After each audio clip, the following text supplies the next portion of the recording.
All right. Thank you, Denny. And since I didn't record it, no, cancel.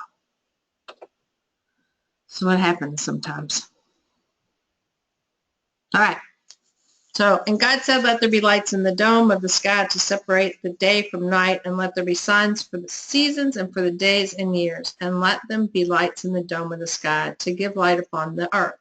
And it was so. God made two great lights, the greater light to rule the day and the lesser light to rule the night, and the stars. So, anybody want to read this one? God set them in the dome of the sky to give light upon the earth, to rule over the day and over the night, and to separate the light from the darkness. And God saw that it was good. And there was evening, and there was morning, the fourth day. Okay. So, what are we saying here? Let's start up at here. What is this telling us?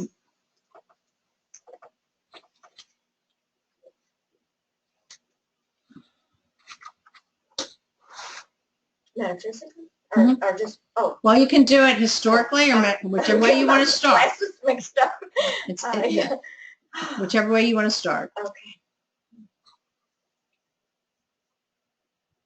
Well, metaphysically, we have to be illumined, Okay. Mm-hmm. and that separates us from not knowing, Okay. from knowing from not knowing.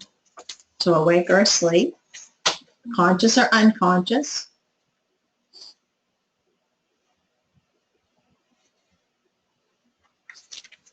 I like the fact that with the light in the night, there's always the opportunity to be awakened, because there's always that glimmer of light. It's like the light almost, and I always like to think of the moon is the guiding, but the stars are the ideas. That's good. Yeah. Okay.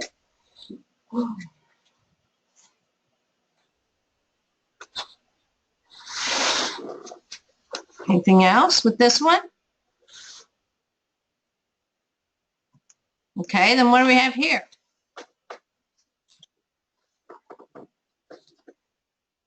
Anything to add?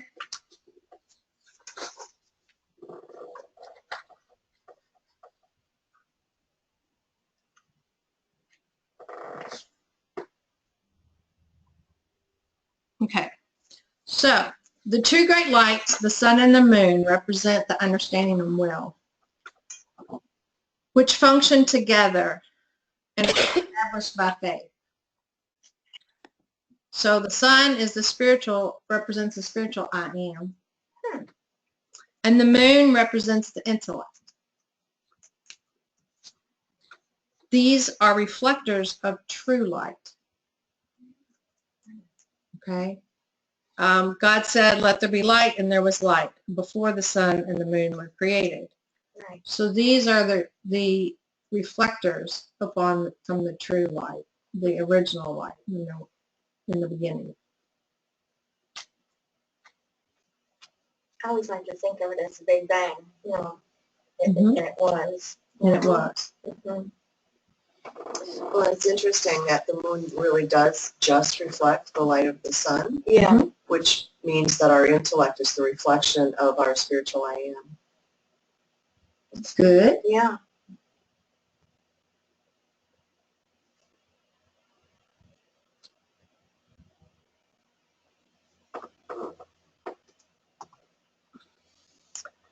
Understanding must be expressed by will.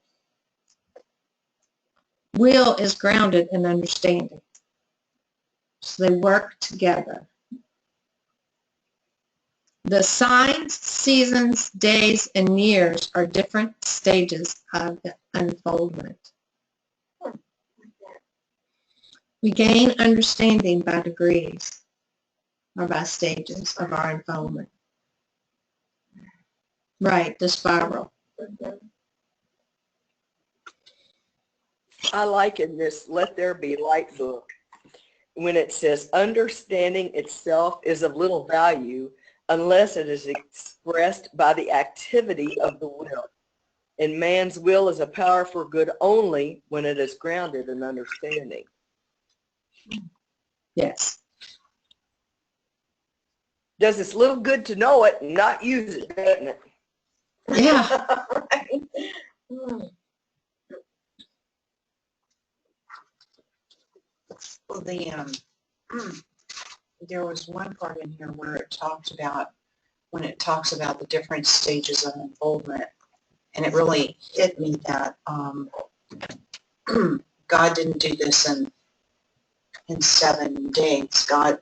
This was done through divine mind, determining what needed to be done, and then it unfolded as it should have in whatever time that took. And we are not going to unfold overnight either. While we'd like for everything to be different the next morning, sometimes that's not the way it is.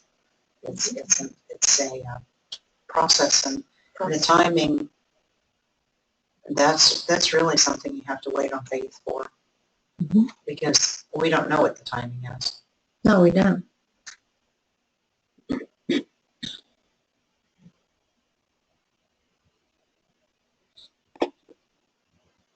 Now, I really had never noticed that the word signs was in there before. The word what? Signs? Signs. Oh, signs. Yeah. Yeah. Well, we get signs all the time, and one of the signs that came to me as I was rereading some of this morning was every bit of creation has to start with declaring your need for light, declaring that you would like light.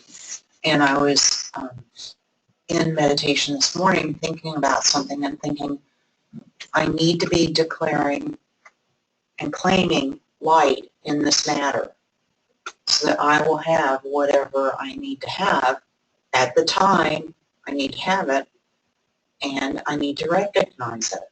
Mm-hmm. I'm one of these that will get a sign, and after about the 15th or 20th day, I'll say, oh, so is that what you meant?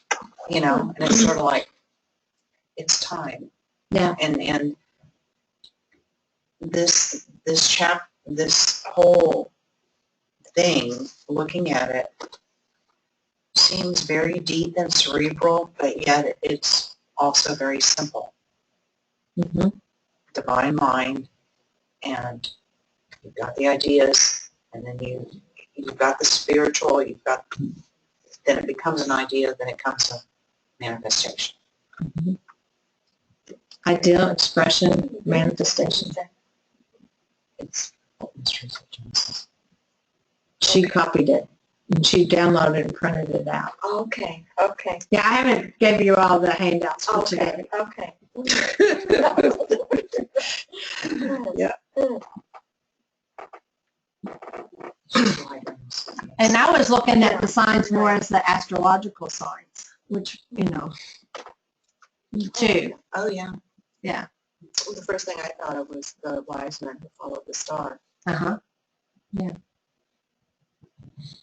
And the signs that the animals give us. True. Mm-hmm. Mm-hmm. Well, and the signs embedded in this story that we've looked at the last 2 days. There's been signs all through it that the moon and the sun in themselves are symbols or signs, the symbolism. Okay, the greater light in mind is understanding. The greater light rules the day, which is the realm of consciousness illumined by spirit. The lesser light, night, is will. The lesser light has no illumination. It executes understanding. Will doesn't reason. It harmonizes relations and acts easily and naturally upon the spirit, inspiration of spirit. Divine will expresses itself as the I am in man.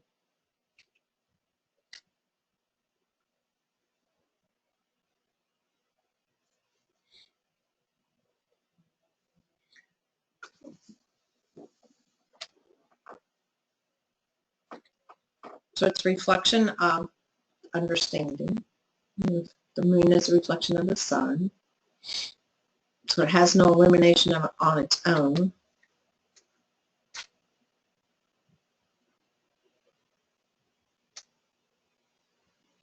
Charles Fillmore figured all this out. I mean, he's the one that developed all this. Yes.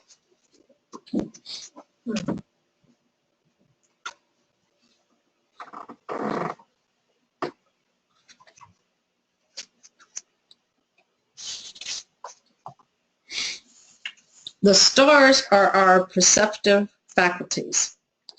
It's our ability to perceive weight, size, color, sound, etc. Concentrating any of the faculties or stars at its focalizing point, one may come into an understanding of its actions.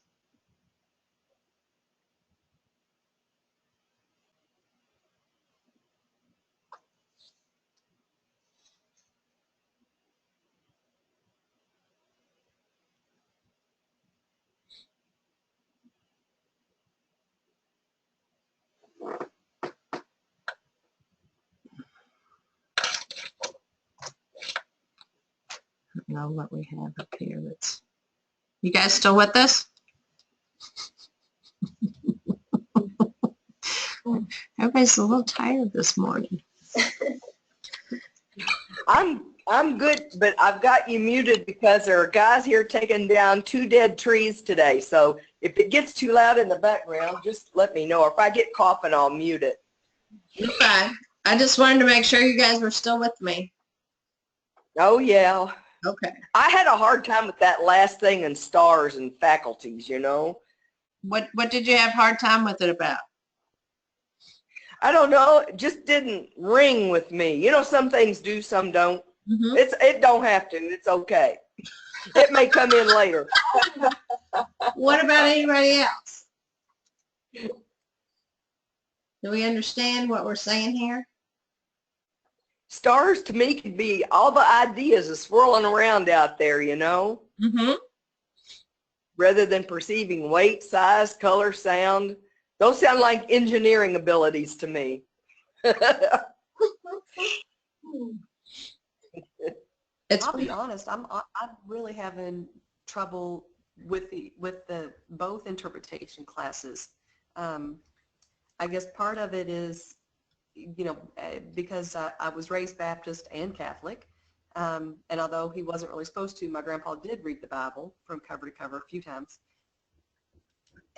I don't know. I mean, I guess I'm having trouble with the specifics of it because I can, like the Ephesians, you know, I'm reading it and I know what I feel like it means, but I don't know. I'm really having trouble with these classes. Mm. Jenny, thank you. You make me not feel so stupid. So Maybe it's something that's got to soak in. well, it's a processing, okay? So remember what I said the first day. The metaphysical Bible and the revealing word are interpretations that Charles Fillmore and a student of his created, okay? Based on their reading the Bible and their own, taking the passages into prayer and coming out with some form of understanding. And then once we have the understanding, it's just like here. We also have to have the will to put it into action. So the light bulbs have to come on in us.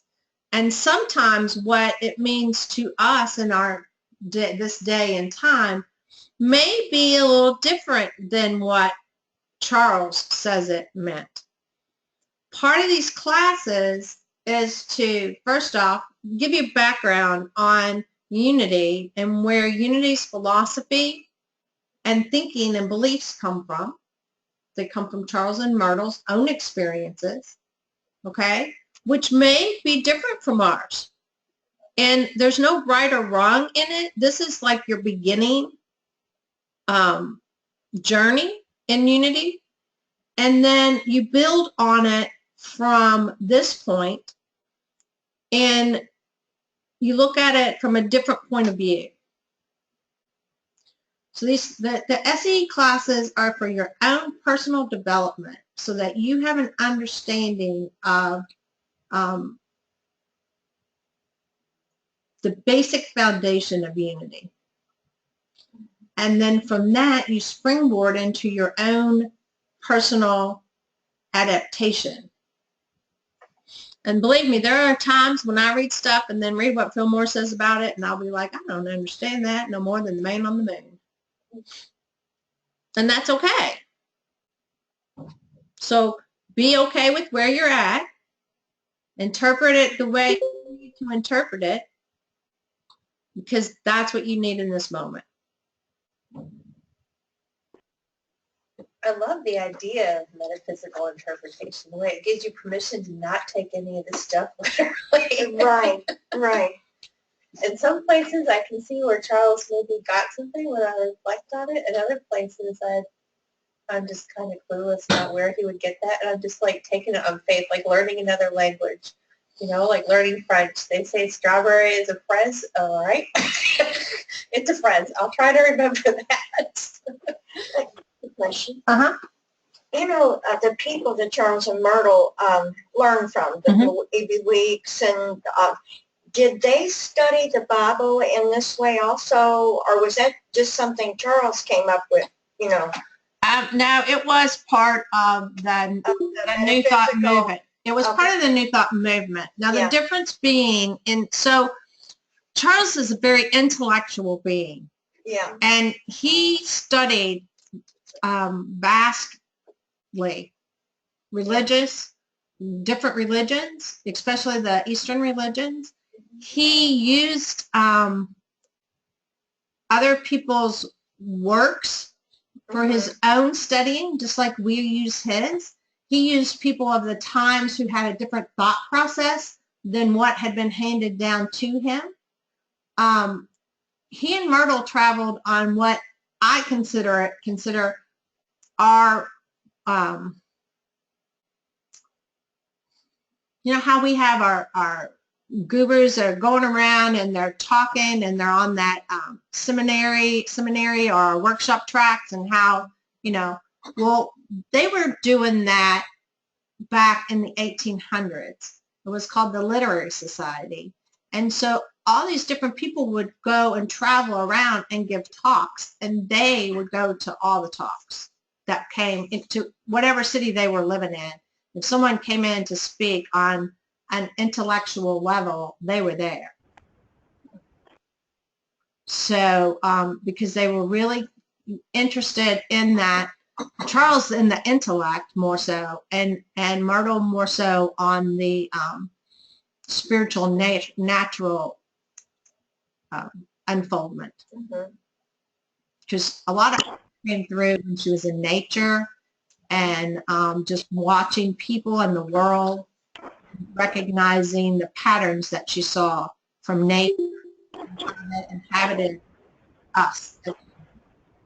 You know, I'd love to go to Chautauqua one of these years in New York that Richard and Judy go to every year and have been the ministers during various weeks of that. It sounds like the same kind of thing. Not all, you know, it's not about religious or spiritual. It can be about anything. And it's 8 weeks in the summer, and each week is a different topic. But I mean, famous speakers speak there, and you don't know it because everybody wears shorts and flip-flops, and it just sounds. Have you guys been there? Yeah, it's really worth it. They have a lot online, Carla. No, but I plan on going there. Yay! We need Hi, to do Valerie. Hey, Valerie, it's Karen. Hey, Karen. I made it on telephone. Yay! Yay. So I've been listening for just a minute, but I just wanted to let you know I'm starting to feel like a warrior.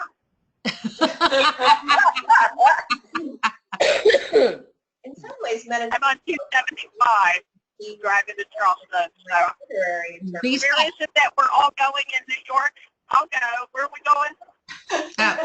Chautauqua. I actually need to go and register and see if I can do the daily meditations there this year. I want to do that. I need to go register for that because then I can go. I go, but I don't go to Chautauqua. I've never heard of it. Oh, it's a great place. It's in New York. You have to make your lodging reservation first. Yeah. Because they run out of places for people to stay, first of all. And there are these 3 and 4 stories, old houses, a lot of which don't have air conditioning, but you don't drive your car. You leave it parked and you ride bicycles or golf carts around this beautiful lake. We've been there. I haven't been there during Chautauqua. Yeah. It's a beautiful. All right. Yeah. Well, I'm in. Okay.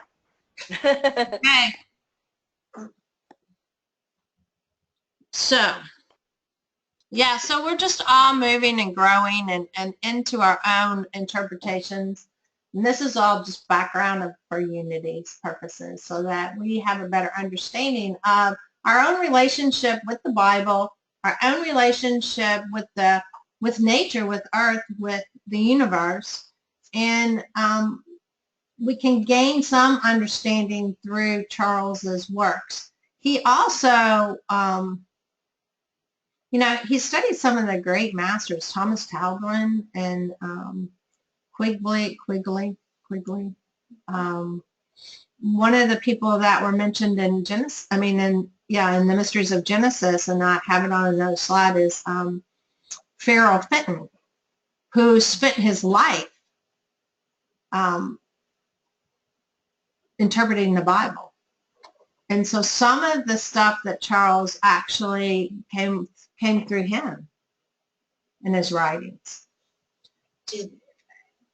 Since you've been in youth and family ministry so long, are there any Unity publications that really bring this down to a kid's level? That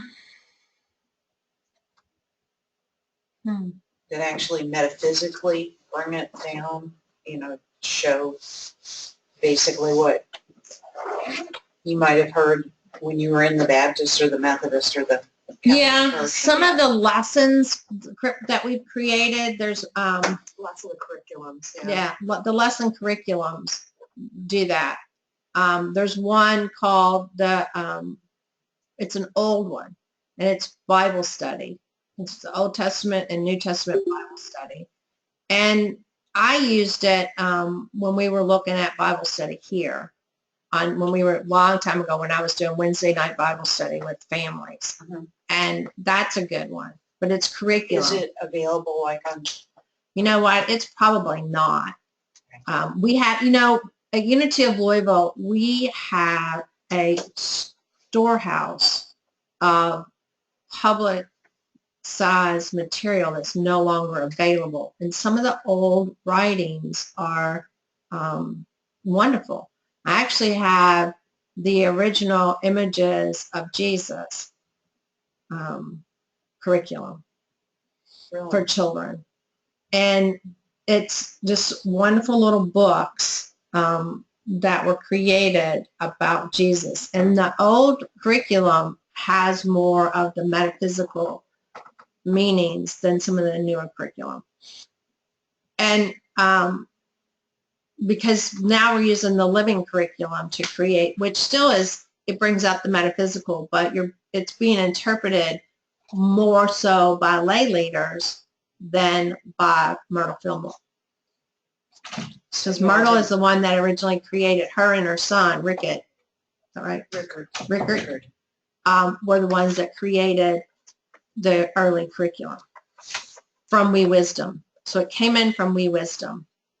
So the story of Lovey is a great metaphysical interpretation, that book that Myrtle wrote for children.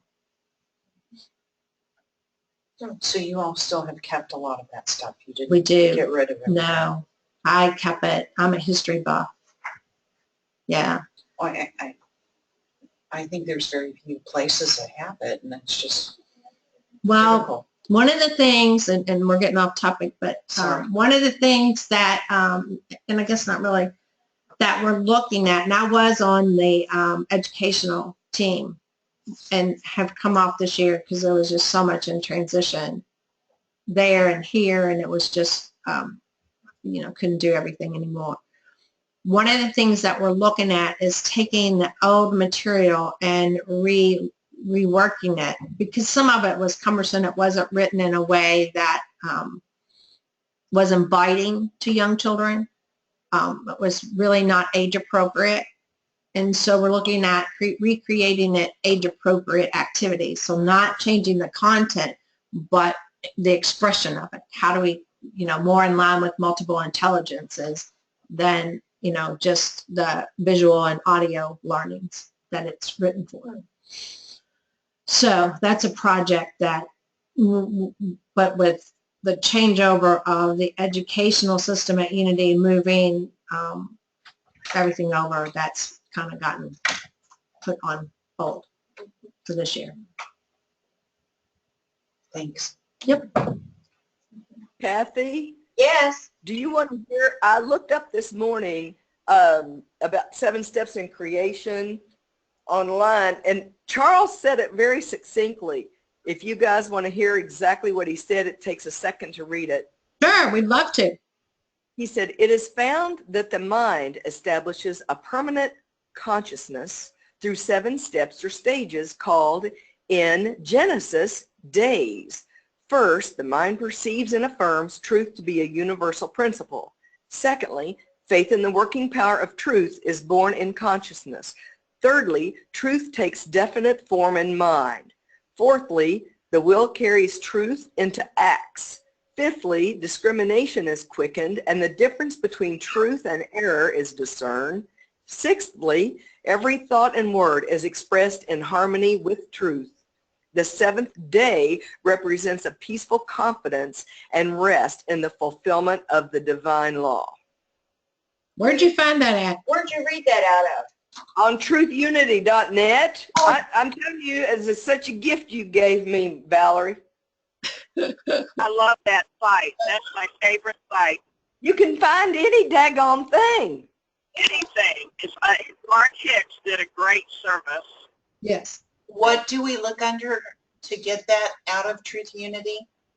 I typed in the, in the search box in the top right, where it says Google Custom Search, I typed in 7 steps to creation, or 7 steps creation, I think is what I did. And it was one of the, it's one of the ones down in the list. Okay, thank you. What am I doing wrong? Because I tried to print off some stuff last night from there, and all I got is a lot of gobbledygook, on my papers. And so, Actually, mine came, I've got an email that has 13 of the Fillmore's books in it. And so I downloaded it to my computer, and I took this off of my computer. I can send that to you if you'd like for me to, but it's at home. It won't be till I get back to Florida. Sure, okay. So Kathy, to answer your question, some of this stuff Mark has downloadable. Yeah. Okay, so if it's downloadable, then you can just download it and it'll go to an Adobe file, PDF file. Yeah. If he doesn't have it set as downloadable, you'll have to copy and paste into Word or into PowerPoint. Okay. And I'm not sure if Mysteries of Genesis is downloadable. I know that the Elizabeth Sands Turner's book, Let There Be Light, is downloadable. Yeah. Okay. And so then the other site that is downloadable, I think, is New Thought Libraries for books. I just sent you the link to that page, Valerie, in case somebody there wants it, on your email. Thank you, dear. Mm-hmm. I'm not sure. If you just type in New Thought Libraries, it'll come up.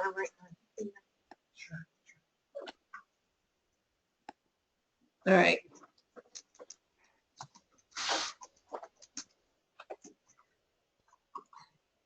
Okay, divine mind, imagine, okay, I was really tired yesterday. We forgive you. Yeah.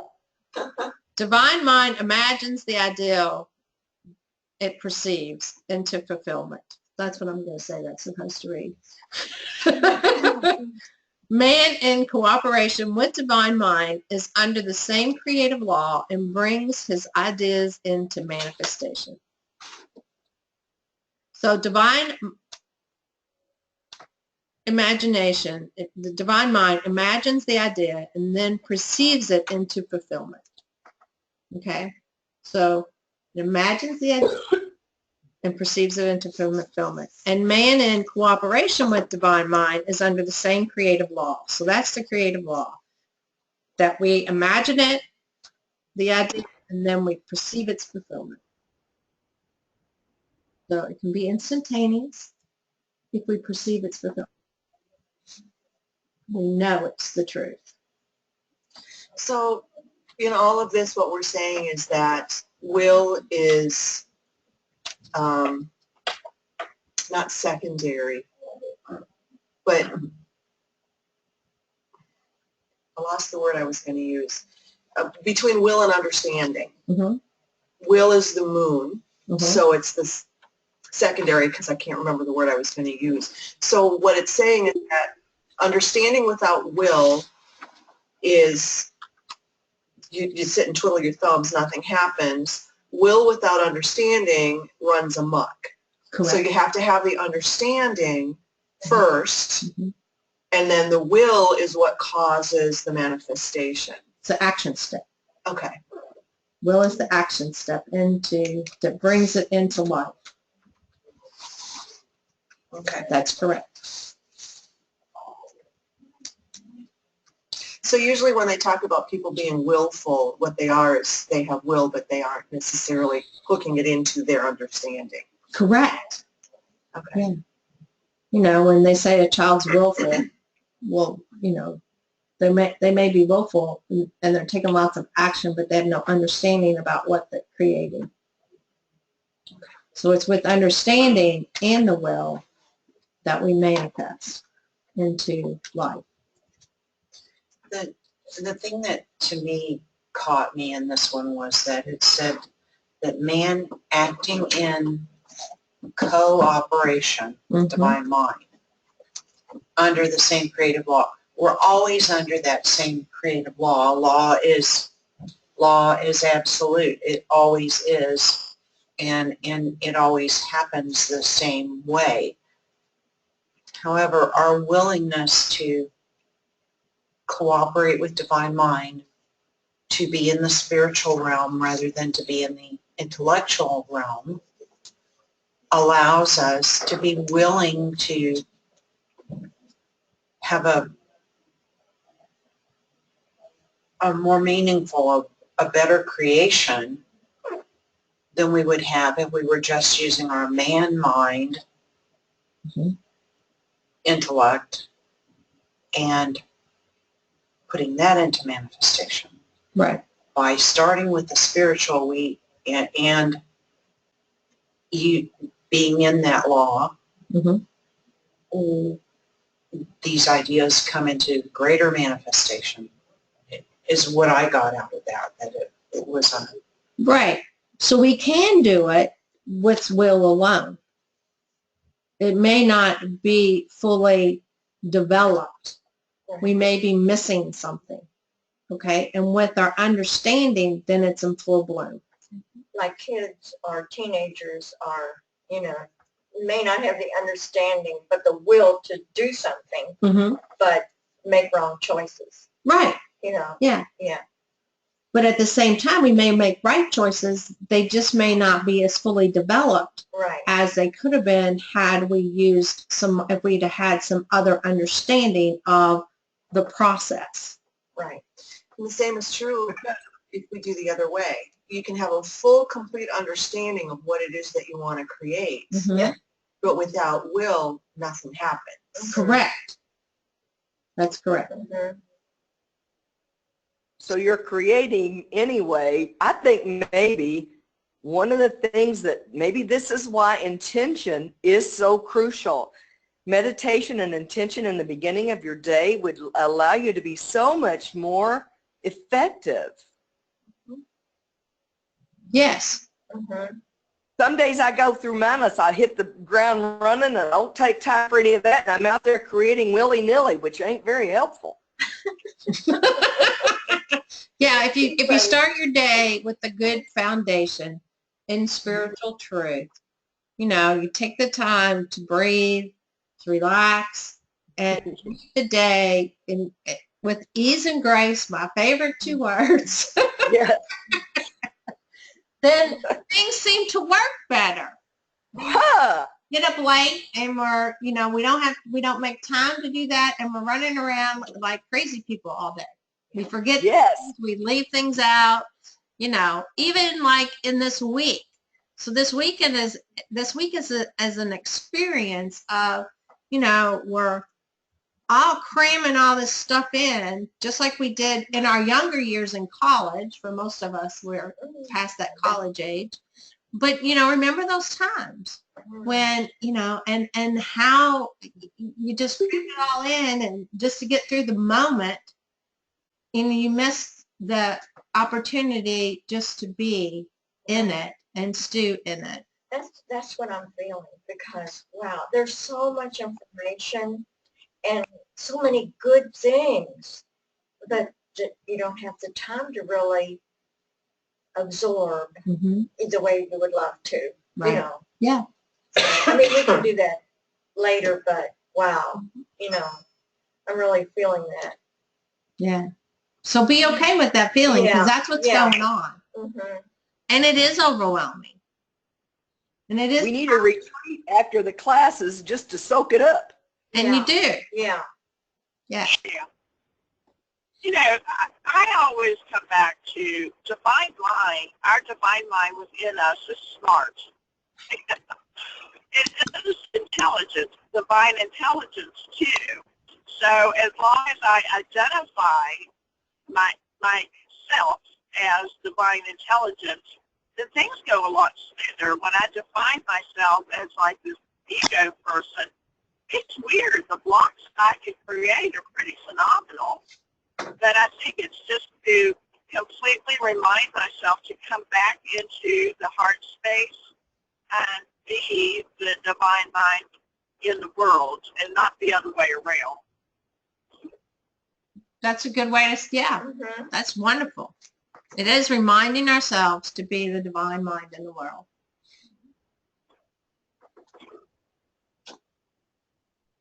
Okay, so the idea is the directing and controlling power. Every idea has a specific function to perform. When ideas are constructive and harmonious, we see they are good and realize their power to rule is dominant in consciousness.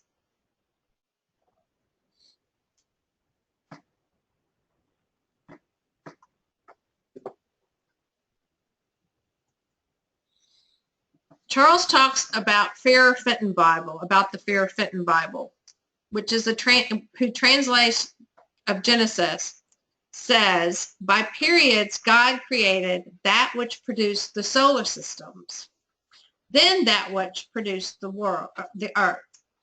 We see that God did not create the worlds directly. He created them. He created that which produced or evolved them. That was the part I left out about it taking so long, because he didn't actually put his hand down and do it. It was the things he put into place that did it, and they just took the time that they needed to take to do it. Right. It's evolution. But in unity perspective, we, as part of divine mind, was there from the moment let there be light. Yes, that's correct. We were there. Based on metaphysics. The story of creation. Light is, Wait, we didn't hear you, Karen. I'm sorry, I can't see you, so I don't know when I'm interrupting. I'm very sorry. Go ahead. When, what I like is the science behind it, is that we know that light is a higher frequency than sound. So, of course, there has to be light and then the sound frequencies are closer to the earth and affect the earth. So I just, I think that's said in Genesis too, you know, let there be light, and then there was the word. So,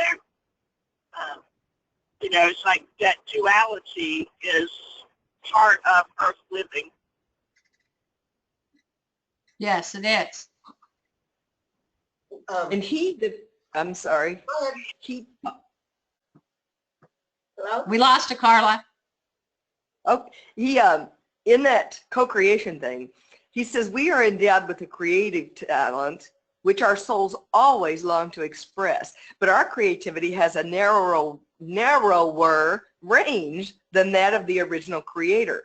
Our creativity occurs within the realm called existence and finds its fulfillment in what is called manifestations. And he goes on about the divine ideas. In the atom-smashing power of the mind, he says, the ideas of divine mind are whole and complete in their capacity to unfold perpetually greater and more beautiful forms according to the thinking capacity in man. Man catches mental sight of an idea in divine mind and proceeds to put it in terms comprehensible to him on his plane of consciousness. And so it's like we aren't the grand designer, but we get to play in it too on our own level. Yeah. Yahoo! Well, and according to what Paul Hasselbeck wrote in the metaphysics book, and I really, really don't know that I still have my mind around this. What he says is that the story of creation is the story of how God created the idea of what was going to be, but it was in the spiritual realm only, and it wasn't manifest in the physical realm until human beings manifested it. So God created the spiritual, the underlying spiritual idea that became the physical manifestation of the earth and the sun and the moon and the stars. Correct. But the actual physical manifestation of that was created by us. Correct. Yes, I think that's very true, and it's in Buddhism. It lays it out completely in a lot of the Tibetan Buddhist texts, as well as the Bhagavad Gita. I mean, it just spells it out step by step.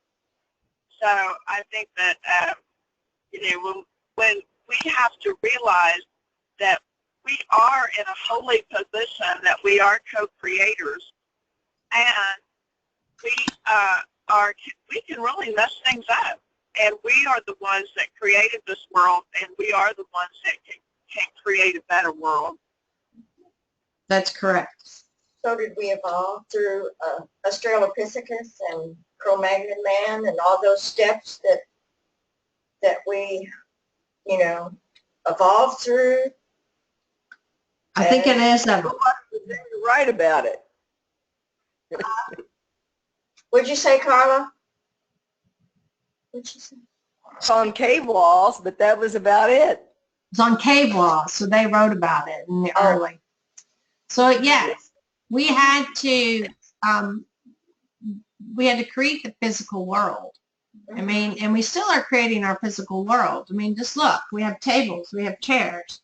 You know, they don't really exist except in our collective consciousness that we say this is a table, this is a chair.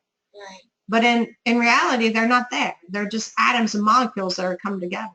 But through our perception and our understanding of the sciences and the creative process, we can see it. One of the things he says in here is we find heaven to be the orderly arrangement of divine ideas within man's true being. Earth is the outer manifestation of those ideas, this manifestation being man's body. And to me, that... Say it again. Say it again. We find heaven to be the orderly arrangement of divine ideas within man's true being. Earth is the outer manifestation of those ideas, this manifestation being man's body. And what I felt like that's exactly what Robin said, only maybe Paul put it in a little easier way to get it. Yeah. It's chapter 11 in the spiritual universe and the physical universe. 11 in metaphysics. Yeah. So I'm trying to see if there's a spot in here where it.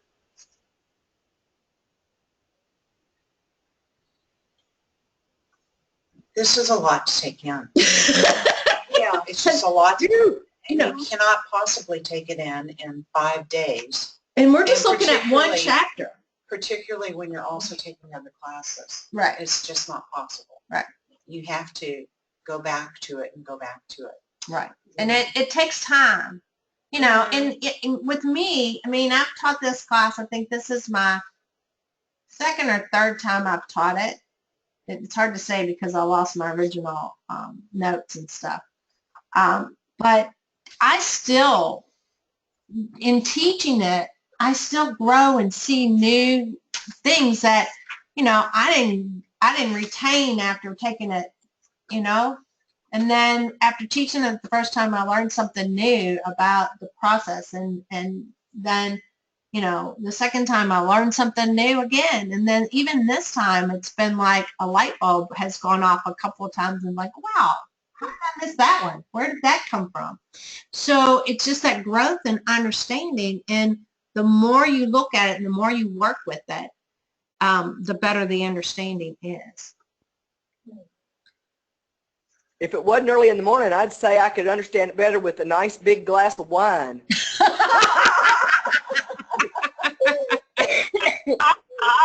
That's always the possibility. So here's one from Jules that might be helpful. Ages of thought on the reality and solidarity of things have evolved a mental atmosphere that has produced the present material universe. These and other concepts work of humankind and not God, as is popularly supposed. However, they all rest on the original God mind, can be restored to the perfect law and order of that mind by those who free themselves from the mental entanglements with materiality and identify their thinking with that of the mind that is spirit. You shall know the truth, and the truth shall make you free. But God does not form things. God calls from the depths of its own being the ideas that are already there, and they move forth and clothe themselves with the clothes of time and circumstance in humankind's consciousness. And those are both from Jesus Christ Heals. Yes. So God created the idea and the underlying Essence of everything, but the physical reality of our universe was not created until we created it. Mm-hmm. But we weren't conscious for many, many eons Mm-hmm. as physical beings. You know, if we created the universe, I mean, the earth and all, you know what I'm saying? We evolved over a period of millions of years. So our consciousness, unless we had a consciousness way back that evolved, it's tricky. But we from the very beginning had divine mind. We were divine mind. Right. So at the time that we created the physical universe, Right. we also had a hand in creating our physical bodies. But so all of that was created when we were still a divine idea. Right. But you know what I'm saying? I mean, It's hard to imagine how we could have created this given where we're at right now. Right. Mm-hmm. And where we were then. Mm-hmm. So we were away. It's hard when we look back at the blip of our life in the whole scheme of things. Mm-hmm. Why in the blip and how of our physical life. Why and how we created this physical life in this time, in this period. Mm-hmm. Yeah. That's hard enough to believe. Right. And to understand, much less all that behind you. Yeah. Why did we create all that first? So there's another creation story that we really are not even looking at here. Yeah. There's several creation stories in Right. the Bible, in Genesis. That's what Genesis says. There's several different creation stories. So the other creation story is the Adam and Eve story, Right. which is in divine mind, the atom consciousness already existed. Okay, which is the humankind consciousness. Right. To me, what this basically does for me is just says, I have the ability. I have it inside me. I've always had it inside me. And I have the ability to utilize it in the best way possible if I follow the steps. Right. Because I am a reflection of the divine mind. Right. So the understanding and will, as man, I am the lesser concept or consciousness of the divine mind, but there's no separation. I'm just a reflection of that divine mind. And I reflect at different points based on my understanding of divine mind.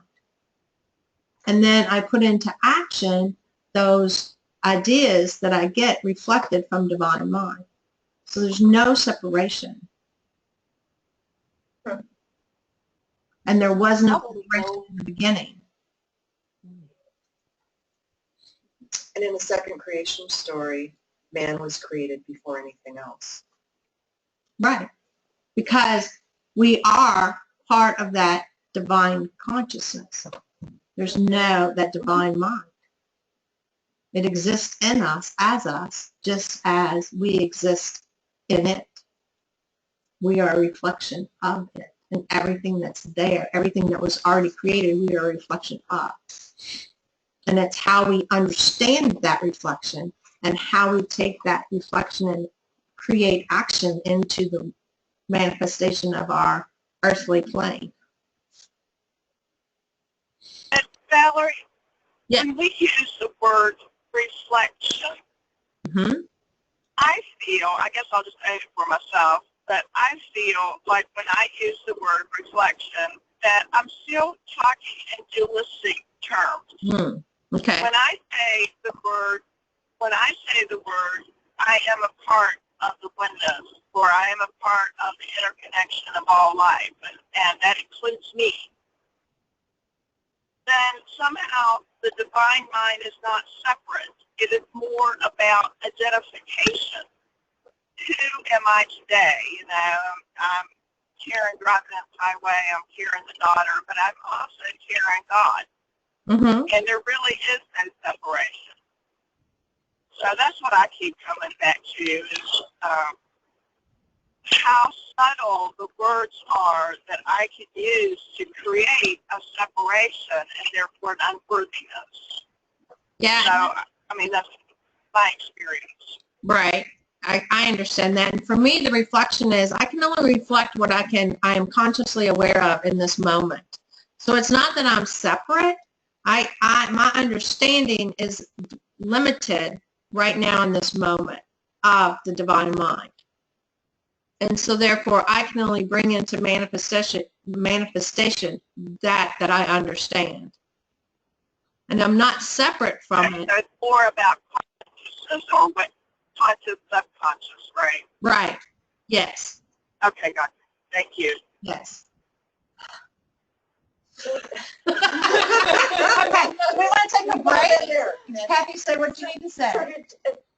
Was Charles aware of evolution? I mean, did he ever mention that, or did he know anything? You know, Well, Charles Darwin was going on. Darwin was going on during the time. So when he's talking about Adam and Eve, you know, I have fundamentalist relatives who think that we lived the same time dinosaurs did, and you know, instead of dinosaurs being millions of years ahead of us.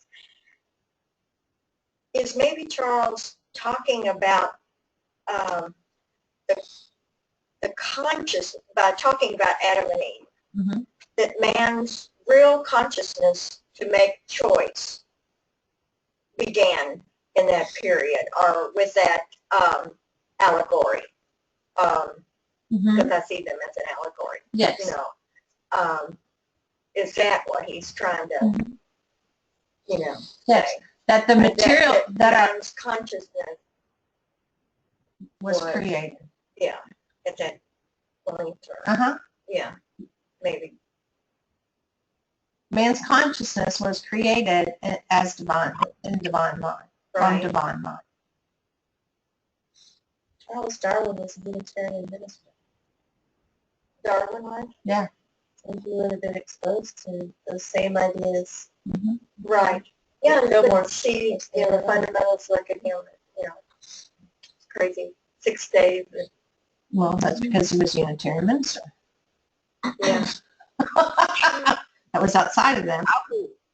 Okay. I was surprised to read that Charles did return again to the theme of the distinction between what we call the original creation of God and the secondary creation which we're involved in, that he said specifically, God does not create the visible universe directly, as man makes a cement pavement. Right. We bring it into concrete. Yes, and God didn't create at that level. No. Much grander. Yes. All right, let's take a break and breathe. He was I feel very relieved by that because, you know, if a God created this, and I'm not worshiping him. What did you say? If God created this, then I'm not worshiping that. She feels much more comfortable. All right, we're going to take a break.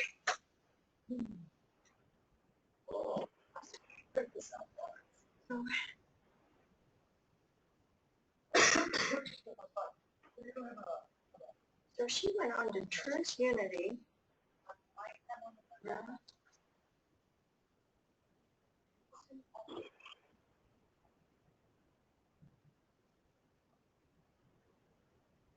She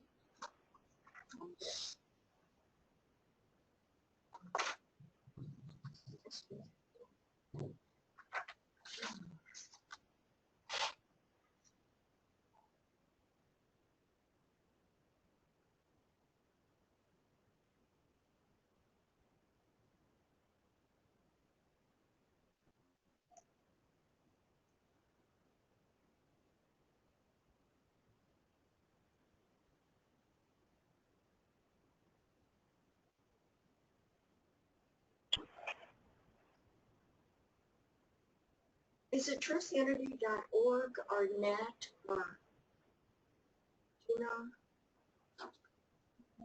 .net, net? Okay. net.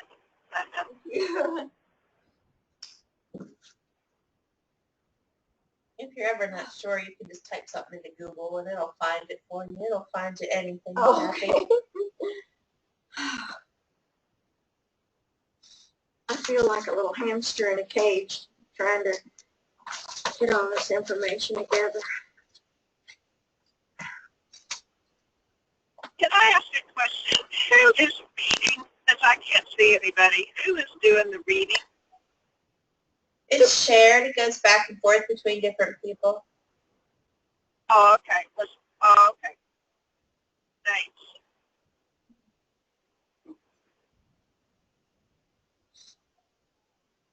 The voice was familiar, but then I thought, well, that's a different voice, so that's what's going on. Okay. Are you driving, Karen? I'm on 75, going down to 64, I guess. Safe. Drive safe. I know. I know.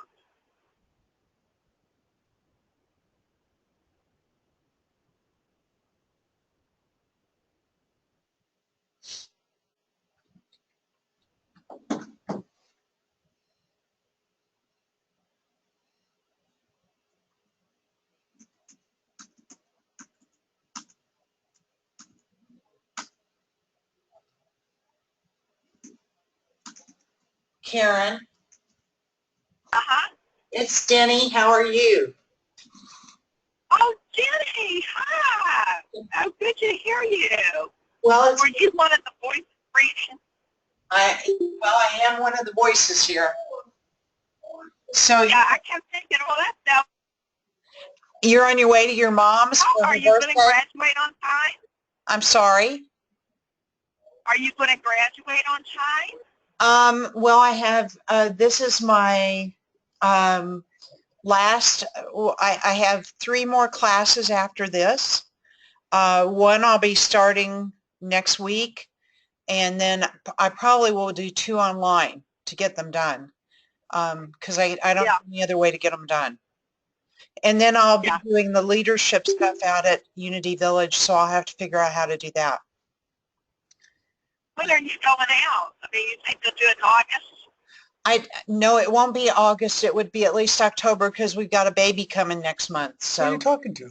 Oh, that's right. Oh, how wonderful. And is the baby in Louisville? yeah, and so I'm in Louisville this week trying to get my daughter ready. She's in the middle of remodeling her house, so all the That's base. always the thing to do when you're pregnant. She did the same thing right before she got married. I mean, it was crazy. So she has the whole basement is on the first floor. Everything from the basement is on the first floor. So I'm trying to just get the nursery and the kitchen and the living room so that she can manage till the baby comes.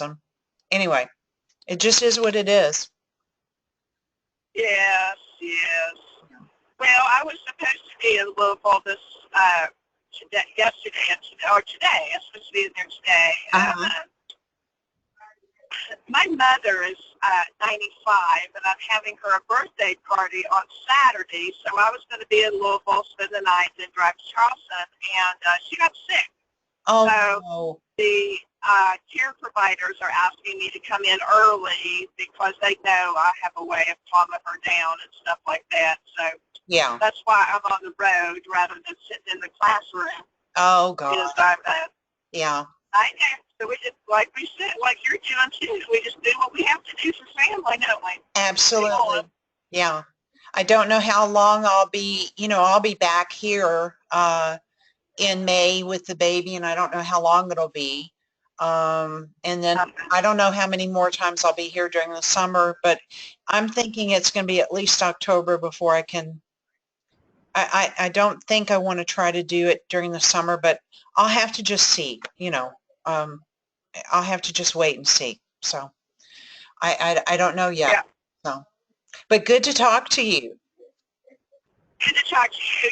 You can tell everybody I'm getting ready to go into a rural area, and I might drop. Okay. So if I do, either I'll come back or I'll wait. It's kind of hard to come into these things while I'm driving. I might have to stop. And you can also get the rest of it on the recording. That's the other thing. I can. So that would be good. I'm real busy too, and I don't know, it's sometimes easier just to do it, now rather than to try to wait till the recordings, because sometimes I don't have time to get all the recordings in. Right. Well, good to talk. I enjoy it. Yeah. Yeah, it's good to talk to you. And how far along are you? That you were there. Yeah. Huh? How far along are you on your classes?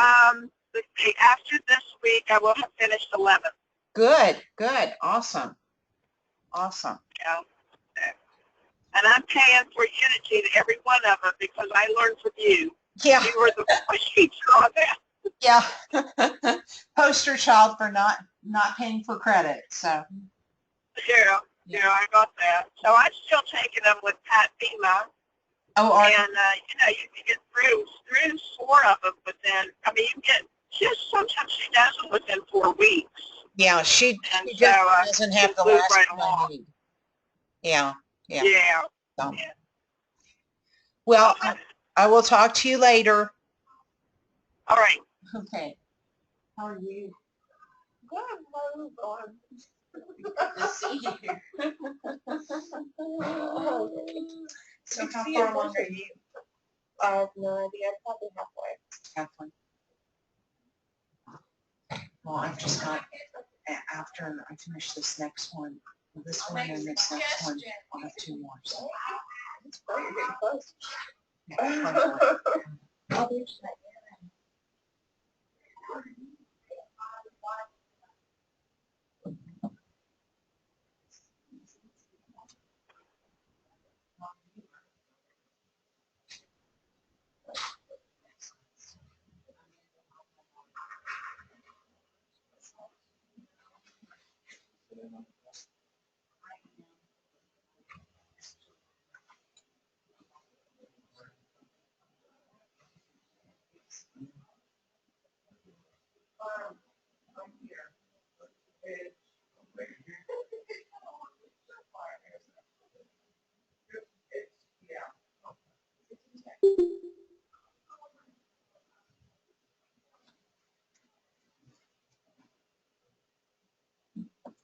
It's a long break.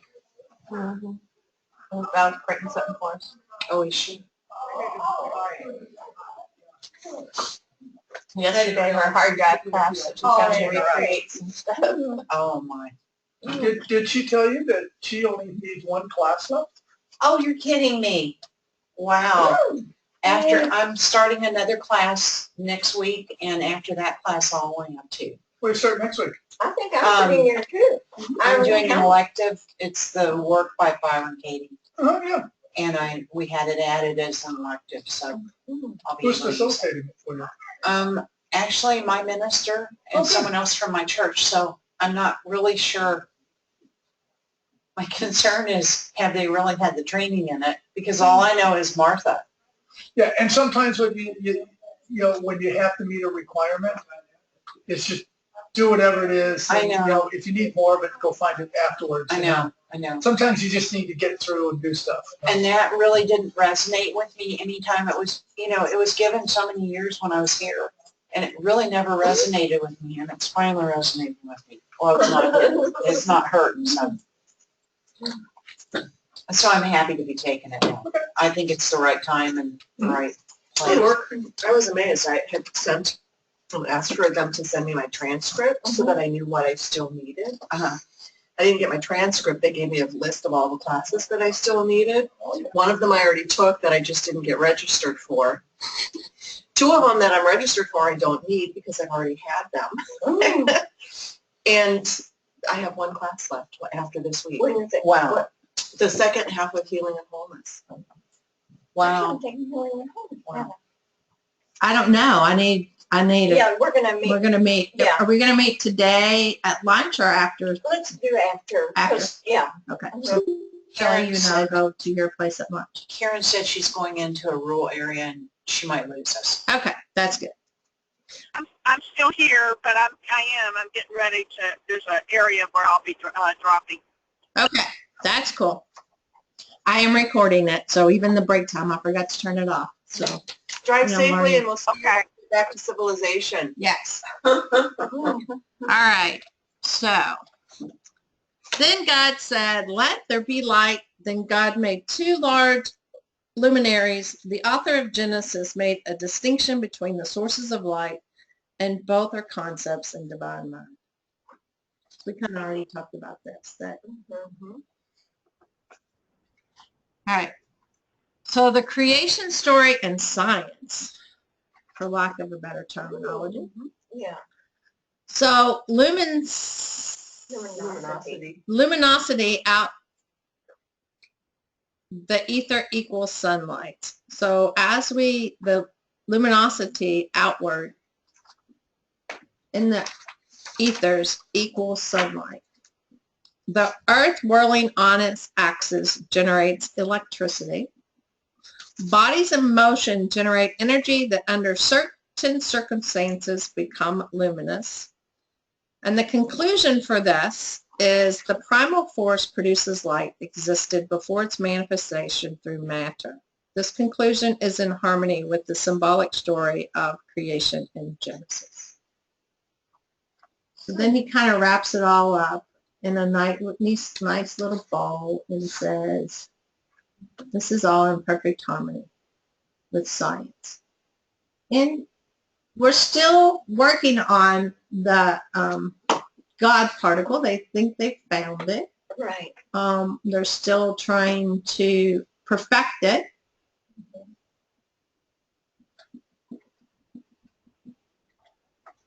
And you can get more information about that online if you're interested. So now we're going to move forward to the verse 20. And God said, let the waters bring forth swarms of living creatures, and let birds fly above the earth across the dome of the sky. So God created the great sea monsters and every living creature that moves of every kind, with which the water swarms, and every winged bird of every kind. And God saw that it was good. God blessed them, saying, be fruitful and multiply, and fill the waters in the seas. Okay, we're back. God blessed them, saying, be fruitful and multiply, and fill the waters in the seas, and let birds multiply on the earth. And there was morning, and there was evening, and there was morning the fifth day.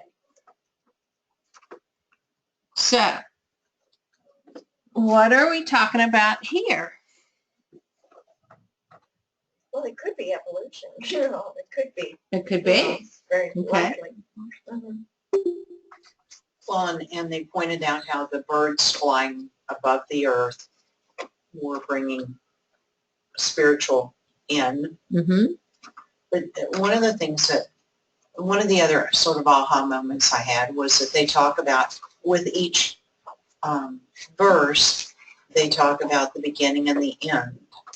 They've completed things. Uh-huh. So that we see in this whole creation story, there's evolution of creation.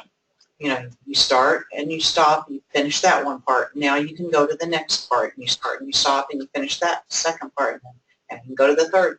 And that to me was a real aha moment that there was, I had to go through what I had to go through before I could go to the next point. Right. Mhm. So in our unfoldment, there are definite steps that we take, and we have to actually feel it and let the one that we're working on go before we can go to the next step of evolution in that spiritual realm. So we're back on that spiral, moving upward always, and we'll stay in the background until we release it completely and let it go, and then we can move forward.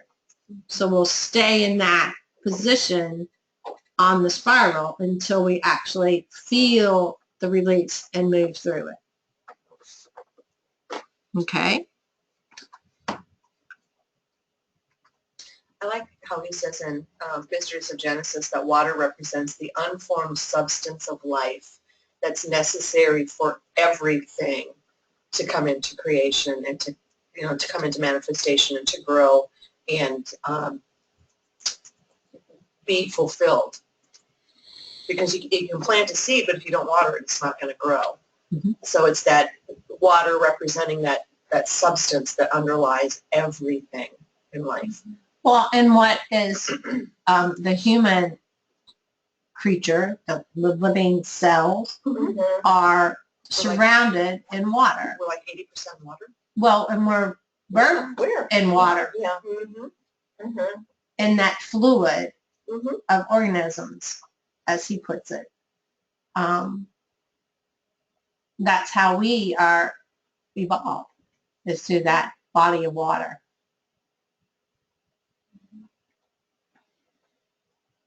And everything that's in the water is an idea that is then going to be nourished and nurtured and fulfilled through the substance that it's living in. Correct. So whatever that substance is what is manifested in the world. So whatever our thoughts are, when we're in that incubation period, whatever thoughts are coming through to us are our perception of the idea of who we are. You know, a cool correlation. You know how fascinated I am with the Australians, the Aboriginal people, and their creation stories, their dream times, their divine mind. Wait a minute, we lost you. The Can you? creatures came from the sea and from the sky that created the landscape there. So they have some of the same ideas that we had. And I was just trying to think about when this was all occurring, and they were 50, if they've been on Earth 50,000 years, that's a long time. That we might have gotten some of these creation stories, you know, from, Mhm. really we did, from other peoples. And, now, because this was, Yeah. Genesis wasn't written until 900 CE or something like that. So, Right. 500, 900. Two different versions. Genesis wasn't part of the Torah that the Hebrews have already? I thought it was part of the Old Testament. Part of what? It's part of the Pentateuch. Yeah, it is part of the Pentateuch. Well, I think she was easy. Oh, okay. Right. But we know that they were oral stories. Right, exactly. And so, I mean, that's a given. We know that they were oral stories. And the creation stories are in every civilization, every culture. And the core of it in all of them are correlated. They're related. They have the same elements. They're just shifted through the perception and interpretation of them. So yes, the Aboriginals have been here for 50,000 years. None of it, I mean, where did life begin? Right. On Earth. We know that it began in divine mind. Yes, regardless of where. I just think it's fascinating how things correlate between all of it. Right. And how we've interpreted it, you know, as humans, when we didn't even have the language to do that. That's pretty cool. Yep. And we still do that today. Okay. So living creatures symbolize the thoughts that swarm in the mind. They are alive and create after their own kind. Boy, where have we heard that one before? They are alive and create after their own kind. And then as Jenny said, birds are ideas approaching spiritual understanding. So they're in that higher realm. Okay, because they're flying above the earth. They are above earthly thought and they carry the mind higher to the realm of spirit.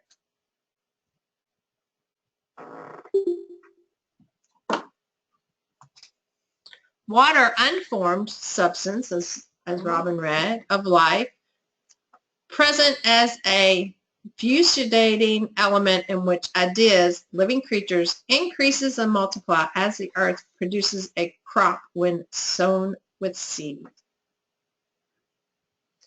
So the law is the same, whether with seeds, or humans, or animals, or any living creature. And birds represent the liberated thoughts or ideas of mind heaven. So those things that are free out here, floating for us to bring into action. It's almost like it also is representing the stages of spiritual growth and consciousness. The farther away from the earth you get, the more evolved, the higher the consciousness. Correct.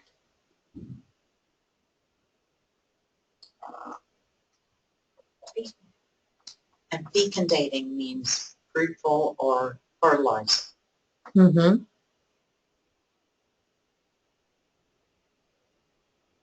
want to ask y'all a question, but you don't have to answer it today. When I was reading the book Not Into the Woods, A Walk in the Woods by Bill Bryson, after I saw the movie, it's a great book. But he talks about all the species of trees and birds and creatures that have become extinct. What do you think in our earth plane it means when some living creature goes extinct? Don't answer it. I mean, I don't know if there is an answer, but I just wondered that. Two things. Oh, go ahead, Nelda. Two things come to mind for me right away. First is that even though we have dominion over the earth, we aren't doing a very good job. And the second is that if those living creatures are actually representative of divine ideas, or those ideas that we no longer need. Right. Okay. I had two thoughts. One, it certainly is a lack of compassion on our part. And then the second one is, if sort of the same as what you just said, was that the divine idea still exists, even though the manifestation does not.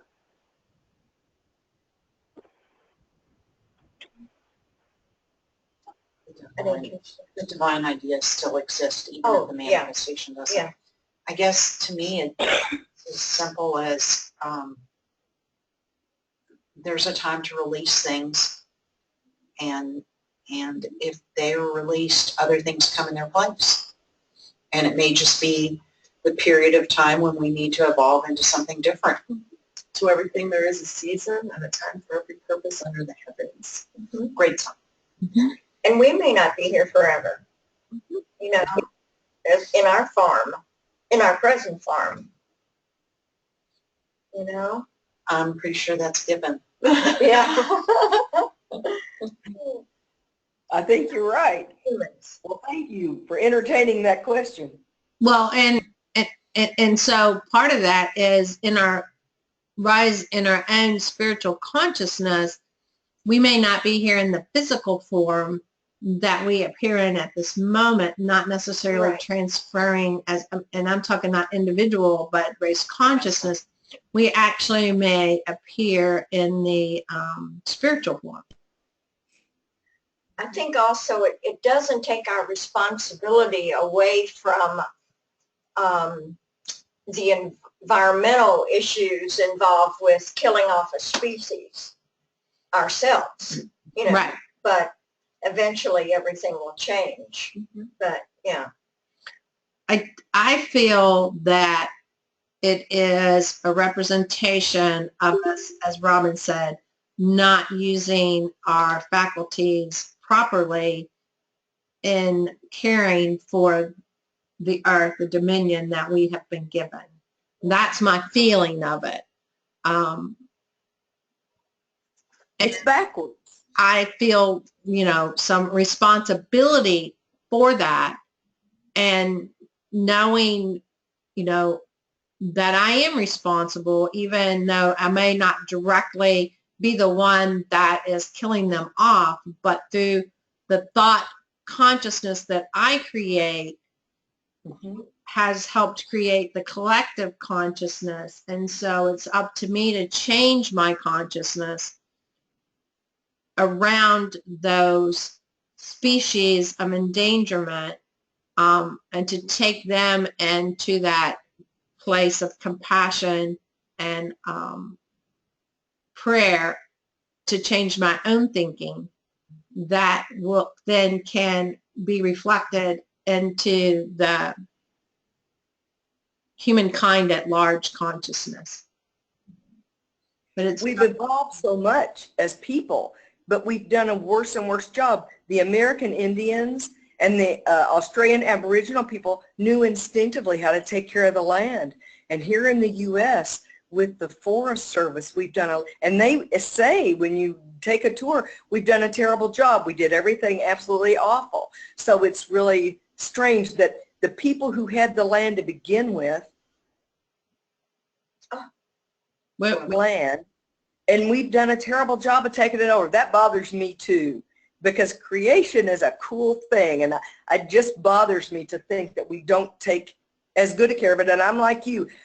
I'm just out here you know, I'm doing my little garden and raising my little stuff, but I need to be more involved in the bigger thing, even if it's actually more so if it's prayer and consciousness work. Right. Mm-hmm. Yeah, and I think that's it. And so how can we as individuals take our own consciousness to the next highest level where it bridges for others to become aware and awake and conscious of the destruction and havoc that we're creating? Well, and it begs another question. If, as you say, those divine ideas still exist, even though they're not manifest, what's to stop us from remanifesting them?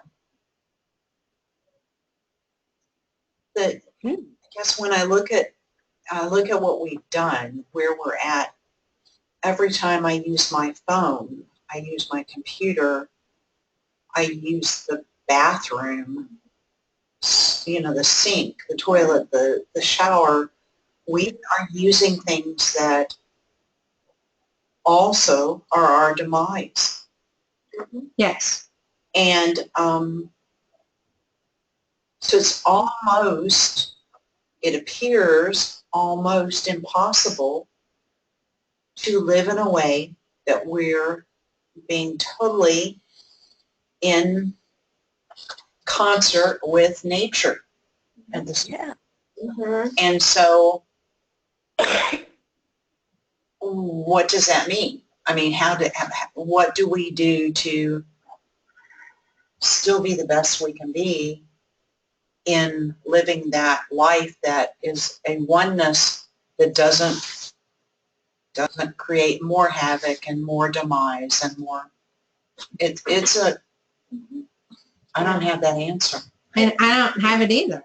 I don't think I that. think there's examples of people all around us that are going in that direction, and if we're aware of that and we look to those examples and we put our conscious focus there, there's a lot we can do to not ruin this earth that we're on, and maybe even help heal and regenerate. I was watching something just on the news last night about a young woman who's living in the middle of New York City and generates 1 bell jar of trash per year that she can't cycle. Wow. Right. Because of all of her choices. She takes her bags with her to the store, her containers to the store. She buys her food in bulk. She buys her clothing from secondhand stores. About the only thing that she can't regenerate, recycle, reuse, or avoid using are the little tags that come on the clothing that she buys, the little plastic hanging things that connect. Yeah, so I think examples are out there if we look to them. And if we put our conscious thought there and hold that as our intention that we're not going to hurt this earth and we're going to help heal it, we can do it. It's within our capacity to do. We just have to put the focus and the energy into doing it if that's what we want to put our energy into. And my personal belief is that when enough people get there, some of those species that we have sent to extinction because of our actions will be willing to come back. Because right now I don't think any of them are willing. Yeah. Because of Oh, that's a cool thought. Genome and whatever for like the woolly mammoth, they said that they could potentially recreate one in the lab and bring it back. Well, it's like, but what then? So I think the possibility theoretically is out there, and the Never thought too. it's just, I think that recycling is really important, and I think that leaving our carbon footprint is really important. But I also think just acknowledging that the earth is alive and that she really is an intelligent being. And, when we think about how Myrtle healed, the first thing she did was acknowledge how alive the cells in her body were and how much life they had. So I think that if we do the same with Earth, that she really is an alive, intelligent being, and that we can live in cooperation. I think, and when we say our prayers to make sure that we dedicate energy to her as well as do healings for her, and then we see smoke coming out of the smokestack, that we can also just use our own denials and affirmations as ways to heal the planet and her atmosphere. How do we raise the consciousness? I was listening to NPR coming in this morning, and I didn't catch the name, but he, gentleman that owned a mine, was on trial because he broke all the rules for safety, and people were killed, and just a lot of things going on.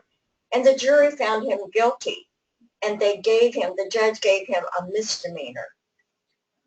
And and all this money he did for profit and so on. So, we need to do a lot of consciousness raising work in order to bring people to that realization of our responsibility, for humans and the planet.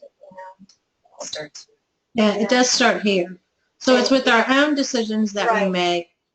And that's just an example of how our thinking and the greed in manifestation of the material world that we Right. are a part of, not necessarily that we've been handed, and taking our individual responsibility, and that, you know, and when we see things like that, to speak out and say, you know, this is wrong Mhm. and we need to change that, and standing in that truth when we see it.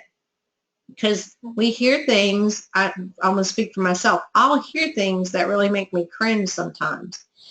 And I get lots of letters from our politicians, almost, you know, on a regular basis. I'm probably flagged somewhere in our American governmental system, because I'll write to them and say, you know, this is wrong. I don't agree with your decision making. I think we need to do better in creating our policies and blah, blah, blah, blah. And I'm willing to stand in that, you know, and that came about actually because of my children and something my son said to me when he was a teenager, who's now, you know, 35. He's like, you know, you guys started a revolution, your generation started a revolution, and then you bought into capitalism. Yeah. And you left us with a mess. Right. And we, you know, we have to clean up your mess. And I'm like, you're absolutely right. Yeah. And so I told him then, I said, you know, I'm going to take a stance on the issues that I see and become aware of that I think are wrong, and I'll do what I can verbally, in actions, and in things to make a different choice. Yeah. I think that's key, to not be silent, to not only be there in consciousness, and we can do that. We can do that every day. You know, you can take a walk outside anywhere and have a walking meditation where you thank Mother Earth with every step. With every step I send you love and light. Thank you, Mother Earth, or, you know, that. But I think just as important is that we stand up for stuff that we absolutely know is wrong, because being silent, I think, is deadly. Good for you, Valerie. Yeah, you know, and I think that, you know, I've done it my entire life. You know, in school, I would take up for people who were being bullied when I was in high school. If I saw, you know, and I didn't do it I always tried, and I'm not going to say I never did it, but I always try to, when I stand up for my truth, not to make the other person wrong, per se, but just, you know, invite them to a different perspective. That, you know, that might be working for you, but it's not really working for me on this other person in that respect. And so do it with love and do it with dignity, not out of fear, not out of hatred, but out of love and out of dignity, and just stand up for what I believe in. I feel like all of us are growing exponentially through this class in so many unexpected directions. Welcome to Unity. Isn't that one of our class goals, with exponential growth? Yes, it is. Seems to be. Yes, I think it might What be. about running objection? Yeah. Exponential growth. Yeah. You will no longer fit within your skin. And that happens with these classes. I'm kidding. Oh, All right. Unwritten. it's the unwritten one. Okay, okay. Sea monsters are life ideas which swarm in the fluids of organisms. We've already talked about that one. Here, divine mind is creating the original body, and the ideas of discernment and judgment are developed. Fishes and fowls working together are ideas working in mind. Then, when they are properly related to the unformed seas and the formed earth worlds of mind.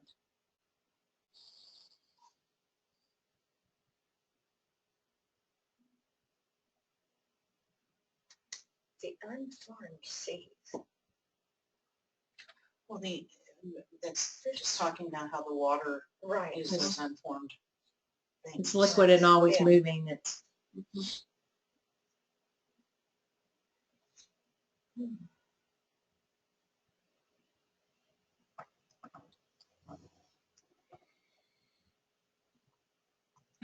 When an individual is well balanced in mind and body, there is an equalizing force flowing in consciousness and harmony is evident.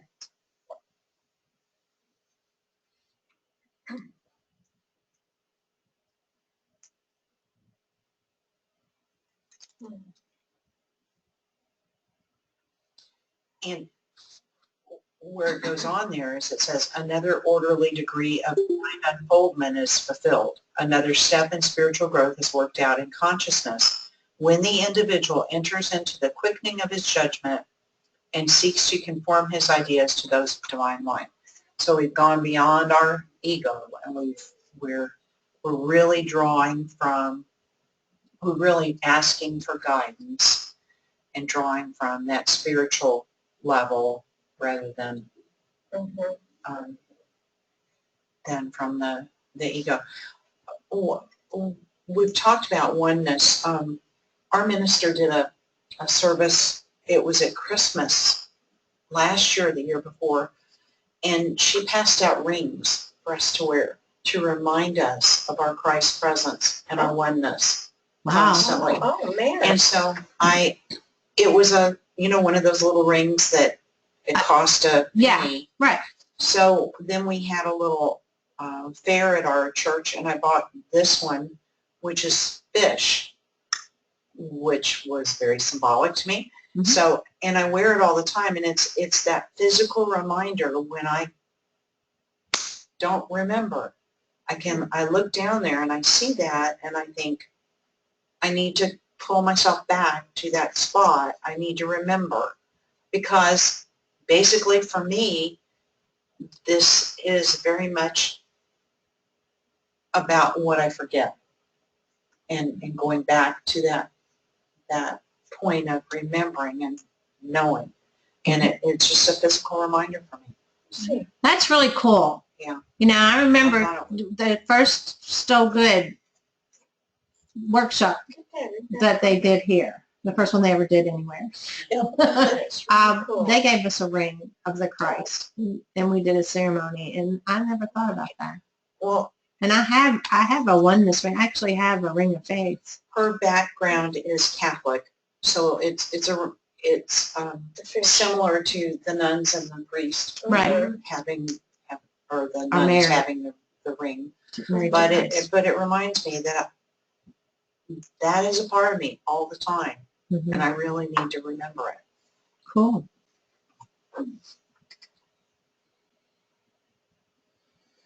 Okay. I think we're not going to get into this one today. We'll get into it tomorrow. So take time to reflect and continue to move forward on your journey. And if you're journaling, then take some time to journal some of the thoughts that came in today. Tomorrow, we're going to look at Genesis 1, 24 through 31, which represents the love step. And we'll look at 2, 1 through 3, which represents the release. We're going to read Ministries of Genesis 23 through 28 and Let There Be Peace 17 through 19. Let there be light. Let there be light. I'm sorry. Can't even see. Yeah, that's what happens when I don't wear my glasses. All right, so our closing prayer. Blessed Spirit, moving in and through us, thank you for this time as we have awakened our story to mine its treasures. Each one of us is here to share our gifts and make a difference in our lives and the lives of others. We are grateful for the discoveries and blessings that have come forth today and those that are yet to come. We affirm that Spirit is ever present in us as we continue to walk this journey, and in this truth we are blessed. Amen. All right. Namaste. Thank you. Thank you. Love you guys. See ya in a minute. I'll see you later this afternoon, right? I'll see you in a minute. Okay. Yep. Denny, that's our parking lot up there.